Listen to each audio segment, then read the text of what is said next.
The Blood of Stars section word. The Arena of Suns, the duel that changed a galaxy. The twin suns of Varesh Prime hung high and molten, their gold and crimson light flooding the colossal arena of strength. It was a structure carved into the bones of a dead moon, its walls plated with black stone and silver banners.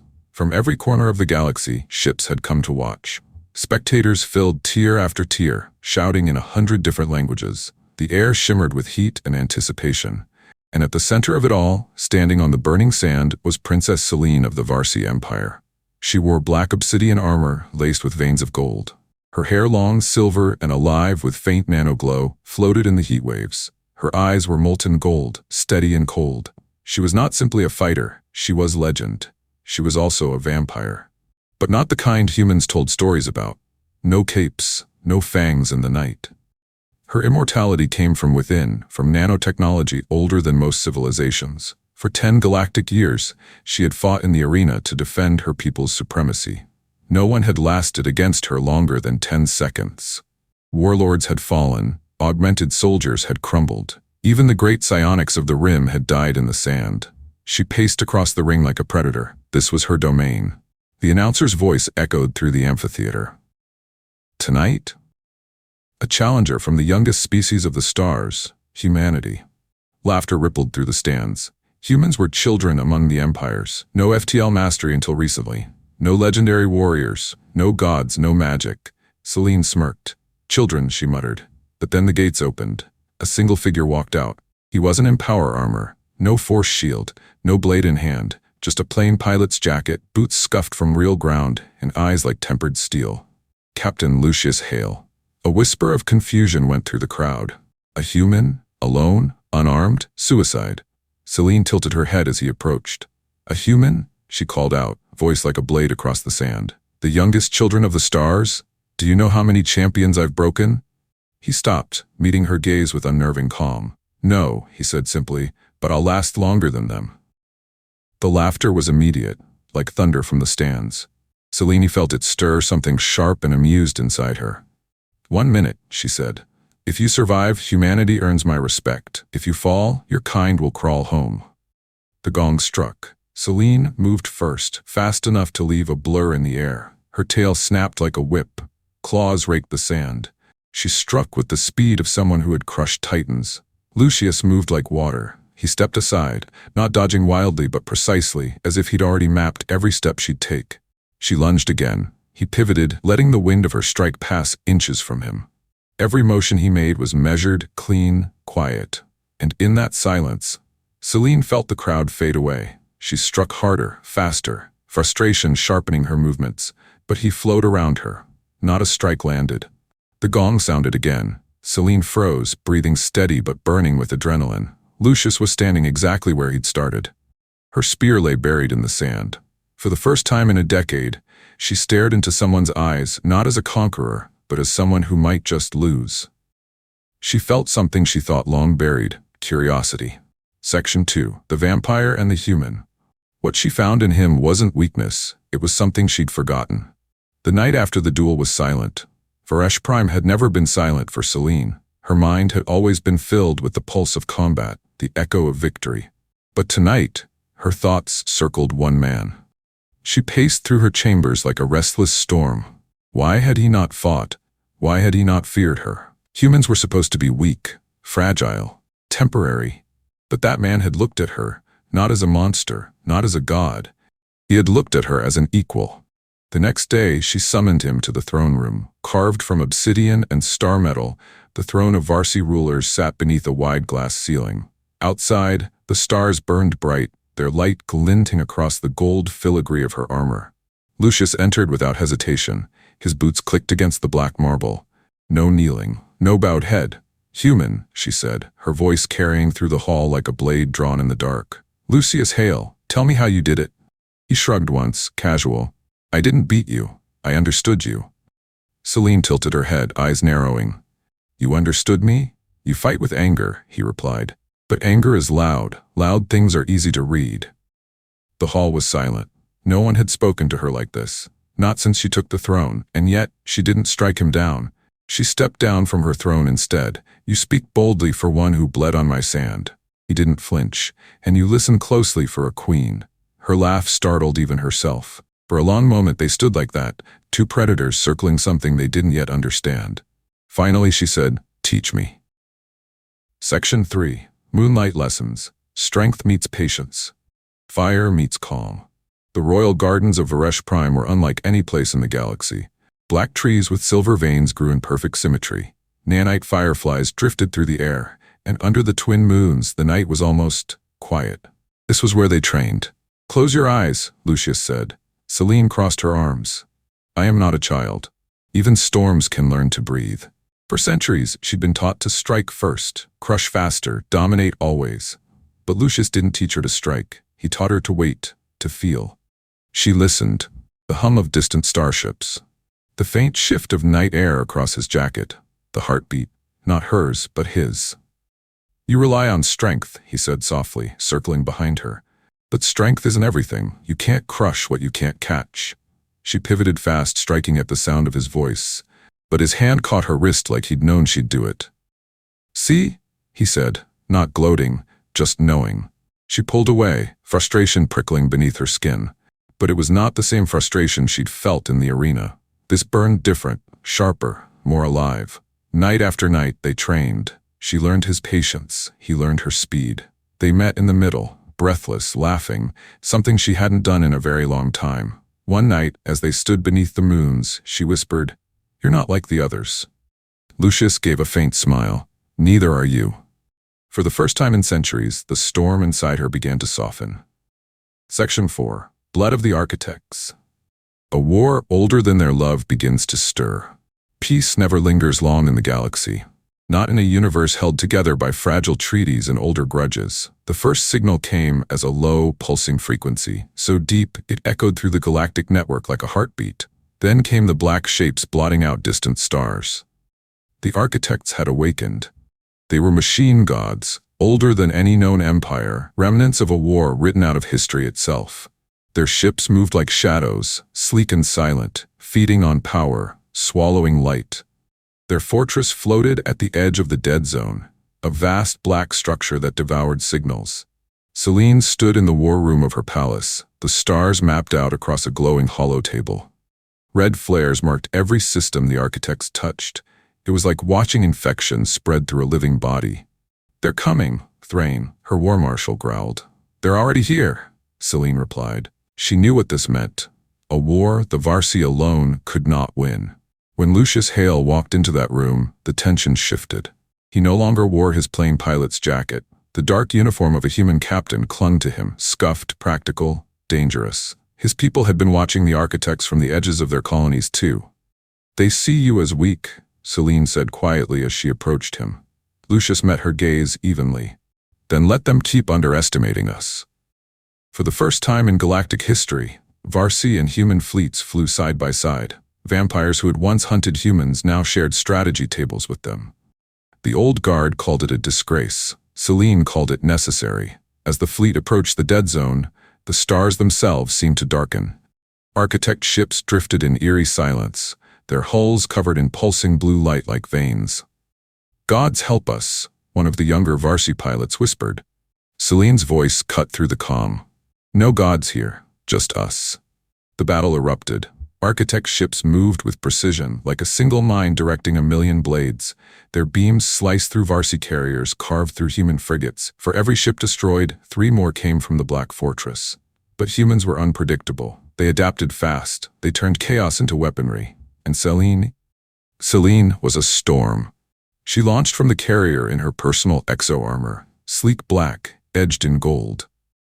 Nanites swirled around her like wings as she tore through the enemy swarm, faster than any targeting system could follow. Lucius's squadron dove behind her, breaking through the fortress perimeter. "Your turn," she said into the calm. Lucius grinned. "Already on it." A cluster of human fighters ripped through the belly of the architect swarm, releasing EMP spikes and kinetic torpedoes. The fortress shuddered. Celine landed on its surface like a falling star. Inside that black monolith, the sound was wrong. No engines, no pulse, just the low, steady thrum of something alive. She drove her spear through the control core, nanites burning gold, and felt the machine scream through the void. A surge of light flared across the system. And just like that, the architects fell silent. The war was not won. But it was the first time the galaxy had seen a human and a vampire princess fight as one. Section 5. The Vampire's Heart. Immortality meets love. The celebrations lasted days. On Varesh Prime, thousands gathered beneath the twin suns to sing victory songs in a dozen languages. Humans and Varsi, shoulder to shoulder. The impossible had happened. But Celine wasn't at the ceremony. She stood alone on the high balcony of her palace, looking out over the city she'd spent centuries defending. The sound of wind whispered around her like an old friend. For the first time in her long life, she felt something she hadn't known she was missing. Footsteps approached behind her, quiet, steady. "Lucius, you're not celebrating," he said softly. "I've had 1,000 victories," she murmured. "None like this." Lucius came to stand beside her. "Why?" Celine turned to him. "Because this one isn't just mine." Their hands brushed, just a graze, but for her it was thunder. Centuries of distance, of being untouchable, suddenly mattered. "Why did you come to the arena that day?" she asked, her voice lower than the night wind. He looked at the stars. "Because someone had to show the galaxy what we're capable of." "Someone?" she teased lightly. He smiled faintly. "Someone who isn't afraid of legends." The silence between them wasn't empty. It was alive, a quiet that held the weight of everything they'd fought for. Celine stepped closer. She didn't need blood to live. She hadn't needed anyone in centuries. But when she looked into Lucius's gray eyes, something in her ageless heart cracked open like glass under pressure. "You're stronger than anyone I've ever fought," she whispered. He smiled. "And you're not as terrifying as you pretend." Her cold fingers brushed against his jaw. His hand found hers. The world below them burned with light, but up here it was just two people, one mortal, one immortal, finding something they didn't expect. Their kiss was not explosive. It was quiet, steady, real. And in that moment, the storm finally exhaled. Section 6. Shadows of blood when the past refuses to stay buried, but the stars remember old loyalties. And the Varsi never forget their blood. The architects were defeated, but in the shadows of the outer ring, whispers grew. Vampire enclaves, old bloodlines untouched by war, spoke in venom and memory. They called Celine a traitor, a pure-blood princess who had fallen in love with prey. One night, Lucius found her standing in the shadow chamber, a vaulted room carved into the mountain beneath her palace. Obsidian walls pulsed faintly with red sigils from centuries past. Holograms flickered along the edges, faces of ancient Varsi rulers, pale and cold. "They're not happy," Celine said quietly. Lucius leaned against the stone arch. "Because you fell in love with me?" "No," she whispered, "because I saw humans as more than cattle." The old houses had been patient. But now, with her attention divided between war and peace, they moved. The House of Cinder, led by her cousin Kalor, a creature as old as she was, declared the old blood accords null. If Celine didn't renounce her union with Lucius, civil war would burn through Varsi's space. Lucius stepped closer. "What are you going to do?" She didn't hesitate. Her golden eyes sharpened, burning bright. "What I've always done." "Fight?" he asked. "Yes," she said, "but not just for a throne, for us." Because for the first time, her war wasn't about bloodlines. It was about love. And love, Celine thought, might be the most dangerous thing she'd ever wielded. Section 7. Court of Fangs, Betrayal Among Immortals. The High Court of the Varsi had not convened in more than 2 centuries. Its halls were older than most star systems, massive, floating above a dead black star. The structure itself seemed to hum with hunger, as if it remembered every oath sworn and every betrayal whispered within its walls. Celine arrived draped not in war armor, but in a mantle of black silk and golden nanofiber. Her long silver hair fell like a blade down her back. Beside her walked Lucius Hale, the lone human among predators. The great halls stretched around them like the inside of a starship cathedral. Vampire lords and ladies watched in silence as the human's footsteps echoed on the black stone floor. Some looked at him with contempt, others with fear, none with welcome. A figure detached itself from the far end of the chamber, tall, elegant, dangerous. Kalor, her cousin, a pure-blood vampire lord, once her ally, now her accuser. His smile was thin and poisonous. "Cousin," Kalor drawled, his voice smooth as glass. "You bring prey into our sacred court?" Lucius' eyes narrowed, but he said nothing. He didn't have to. Kalor stepped closer, gaze flicking toward Lucius. You stand among gods with your pet. The insult echoed through the chamber like a knife against metal. Lucius didn't flinch. He tilted his head slightly, calm as ever. Funny, he said. I don't see any gods here. A murmur spread across the chamber. No one had ever spoken like that in the Court of Fangs. Selene didn't reprimand him. She smiled, slow and dangerous. Kaelor's expression hardened. You have broken the first law, Selene. Our blood was never meant to mix with prey. You've given a human power over our throne. Selene's voice rang clear. I gave no one power. I forged an alliance that saved this empire from the architects. Or have you already forgotten who hid when the swarm came? That struck him. The court stirred. Kaelor slammed his hand against the marble and the ground cracked beneath his strength. This union must end, Kaelor hissed, or war will begin. Then war, Selene answered. The chamber went silent. Kaelor smiled, not kindly. Then let the trial by blood decide, if you still remember what it means to be Varsi. Trial by blood. An ancient rite, one fight to determine the ruler's fate.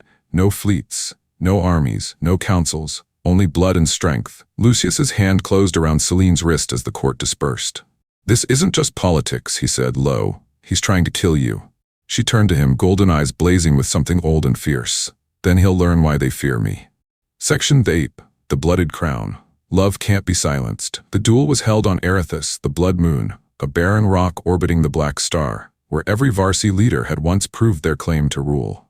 The arena was ancient, carved from obsidian, the sand black and cold. Above, the dead sun glowed red, painting everything in the color of old wars. Kaelor waited in armor, carved from living metal, fed by stolen architect technology. His movements were smooth, inhumanly fast, faster even than most Varsi could track. Selene stepped into the arena with no crown, no cape. Just a fitted combat mantle and the nanite spear that had ended the architect's fortress. Her golden eyes fixed on Kaelor's crimson ones. You've forgotten what you are, Kaelor sneered. No, Selene said softly. I've chosen what I'll become. The gong rang. Kaelor moved first, a blur of dark steel and shadow. His claws raked the air where her throat had been an instant before. Selene pivoted, her spear flashing in the red light. Blow after blow collided, sending shockwaves through the air. Kaelor's strength was brutal, fueled by the same architect technology they had destroyed together. He was faster, angrier, a storm of blood and hatred. But Selene, she was something else. Every strike she made carried the calm she had learned under the moons with Lucius. Every step mirrored the quiet precision of their training. She was still a storm, yes, but a storm with purpose. Lucius watched from the edge of the arena, hands clenched so tight his knuckles bled. He had faced the architects, he had fought in void wars, but nothing terrified him more than watching her fight alone. Kaelor lunged. Selene rolled, twisting behind him, nanites rippling around her like a halo of gold. His blade caught her arm, blood, black and shimmering, splattered on the sand. The court gasped, but Selene didn't flinch. She spun, driving the spear straight through the joint in Kaelor's armor. He screamed, a sound not human, not vampire, but something ancient and raw. She tore the weapon free and slammed it down again. Once, twice. The arena shook. Kaelor collapsed to his knees. I am the daughter of blood, she said, voice calm and cold, but I choose the future, not the past. The black sun burned above them as Kaelor fell face first into the sand. The court bowed, one by one. The rebellion of the old blood was over. Selene walked toward Lucius. His hands trembled, but his smile was steady. She pressed her cold forehead to his. You faced your people, he whispered. She exhaled softly. I faced myself. And you won, he said. No, she breathed. We did. Section 9. The Vampire and the Stars. Forever is only worth it when shared. Years passed, but for Selene, time was like a river she had learned to float upon instead of fight. Humanity and the Varsi Empire no longer stood apart. Under Selene's rule, the Council of Suns was born, a galactic council where humans, vampires, and other free worlds governed side by side. Wars quieted, trade thrived, and Lucius, once mocked as prey, became a symbol of unity. The nanites that preserved Selene's life now pulsed quietly in Lucius's veins, not to make him immortal, but to slow the erosion of time. He was still human, but now he could walk among immortals as her equal. One night, they returned to the gardens where everything had begun. The silver trees were taller now, their glowing leaves brushing the night air like whispers. Fireflies of light drifted between them. Lucius sat on a stone bench, shoulders relaxed, gaze lifted to the twin moons. Celine curled beside him, her cold hand finding his warm one. "You've lived for centuries," he said softly, "and still you stay with me." She looked at him, eyes glowing faintly. "Because you're the only one who ever saw me." He turned to her. Not as a legend, she smiled, slow and real, as a woman. They sat there a long while, the night wrapping around them like an old friend. Outside these walls she was a ruler, a weapon, a legend, but here she was just Celine, and he was Lucius. The storm and the river, eternal and fragile, and somehow together they made the stars feel small. Section text: Children of Two Suns, the birth of an empire made of both blood and light. Decades passed like chapters written in starlight. Celine had walked through centuries before Lucius Hale ever set foot in the arena of suns. She had seen empires rise and fall, stars burn out, gods of war turn to dust, but never had time felt so full as it did walking beside him.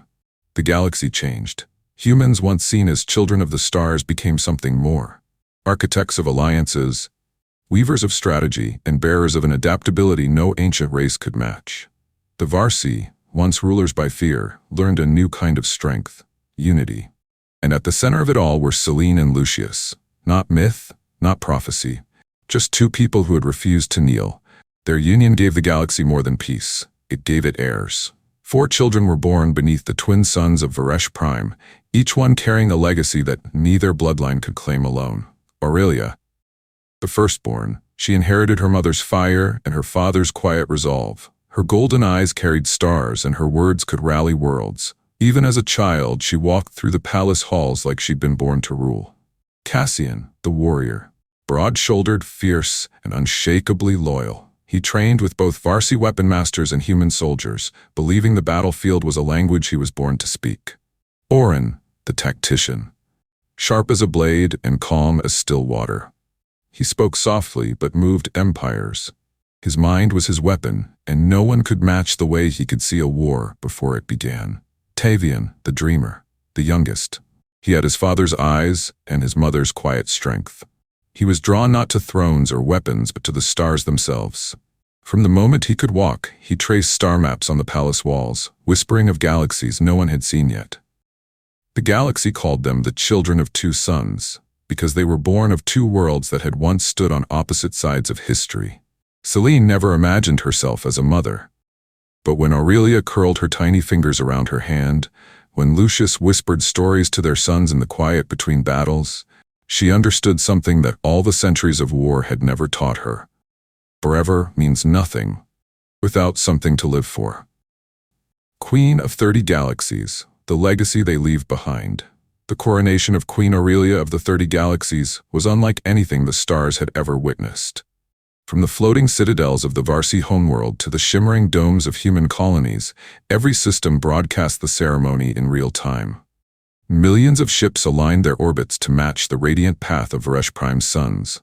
Entire worlds paused. The solar crown floated in the air, an ancient relic reforged from human steel and Varsi crystal. It shimmered with both heritage and innovation, a symbol of two species choosing to build, not burn. Aurelia stepped forward. Taller than Celine had been at her age, wrapped in a gown of silver nanofiber and crimson silk. Her eyes glowed like dawn breaking through a storm.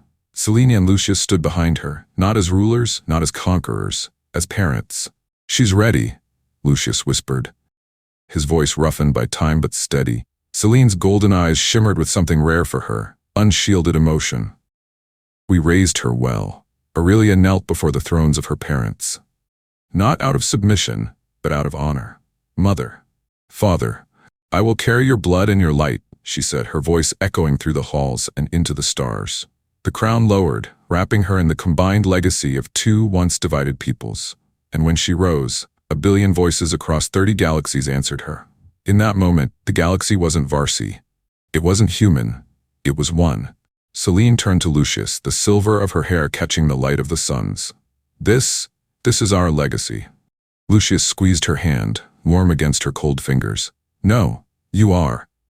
They stood together on the same balcony where everything began. The night of their first kiss after the Architect War, the place where legend and love first touched. Below them, Aurelia's coronation light bathed the city in gold. The warrior princess and the human captain, once enemies in an arena, now watched their daughter rise to rule 30 galaxies. Their story was no longer just theirs. It belonged to history, to blood and stars, to those who would inherit the night and the dawn. Selene leaned her head against his shoulder, the endless sky reflected in her golden eyes. "Strength," she whispered, "is not in how long you live. It's in who you choose to live for." Lucius wrapped his arm around her, as he always had. "Then we chose well." The suns of Varesh Prime burned above them, just as they had the day they met. The storm and the river, the vampire and the human, the love that rewrote a galaxy. And somewhere far beyond, among the constellations their son Tavian charted, new stars waited to be born.